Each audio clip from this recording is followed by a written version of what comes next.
ماں باپ چاہے وہ جو بھی ہوں، انہیں اپنی اولاد کی اور اولاد کے مستقبل کی بڑی فکر رہتی ہے.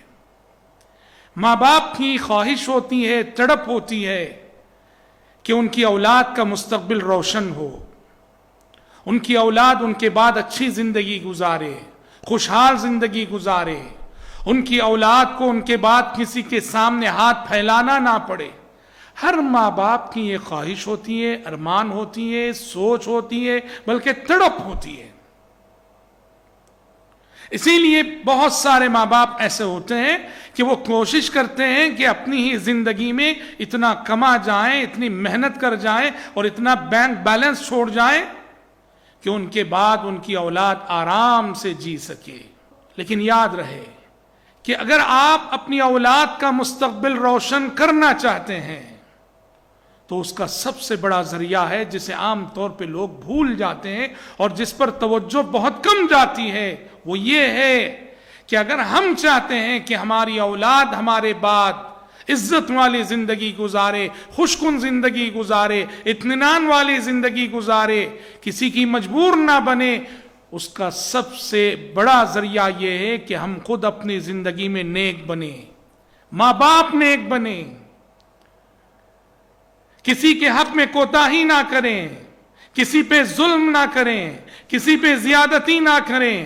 آپ اپنی زندگی میں اللہ کے حقوق ادا کیجئے، مخلوق کے حقوق ادا کیجئے اور اپنی اولاد کے لیے دعائیں کر جائیے.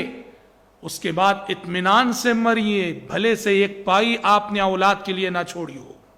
اگر آپ نے حقوق اللہ میں کوتاہی نہیں کی ہے، حقوق العباد میں کوتاہی نہیں کی ہے اور تہجد میں اٹھ کر اپنی اولاد کے لیے زندگی میں بہت ساری دعائیں آپ نے کر دی ہیں، تو بھلے سے دنیا سے جاتے ہوئے آپ نے اپنی اولاد کے لیے کچھ نہ چھوڑا ہو، سکون سے مریے، اطمینان سے دنیا سے جائیے. آپ کی دعائیں آپ کی اولاد کو اس وقت سایہ دیں گی جب آپ اس زمین پر نہیں رہیں گے. آپ کا تقوی آپ کی اولاد کے لیے آسرا بنے گا. آپ کی ایمانداری اور آپ کی امانت داری آپ کی اولاد کو سہارا فراہم کرے گی. اللہ اکبر.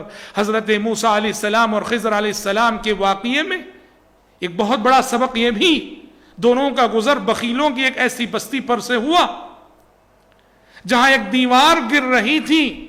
حضرت موسیٰ علیہ السلام چاہ رہے تھے کہ اس دیوار کو گرنے دیا جائے کہ بخیلوں کی بستی ہے، مہمان نوازی انہوں نے نہیں کی، پر خضر علیہ السلام نے اس دیوار کو سہارا دے کر کھڑا کر دیا. اور بعد میں اس کا سبب کیا بتایا موسیٰ علیہ السلام کو، وَأَمَّا الْجِدَارُ فَكَانَ لِغُلَامَيْنِ يَتِيمَيْنِ فِي الْمَدِينَةِ وَكَانَ تَحْتَهُ كَنْزٌ لَهُمَا وَكَانَ أَبُوهُمَا صَالِحًا.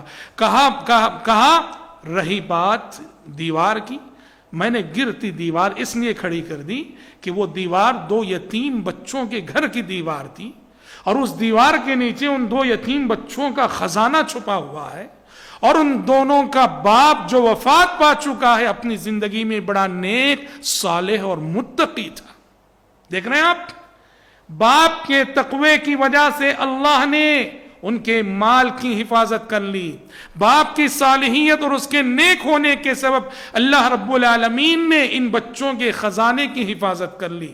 تو پتہ چلا اولاد کے لیے نماز چھوڑ کے کمانا، دین چھوڑ کے کمانا، یہ نہ سمجھی کی علامت ہے.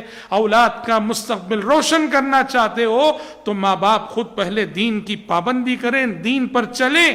اللہ رب العالمین ان کی اولاد کے مستقبل کی ضمانت دیتا ہے ان ماں باپ کو جو ماں باپ کے دین کے حوالے سے اپنے بچوں کا مستقبل بنانا چاہتے ہیں.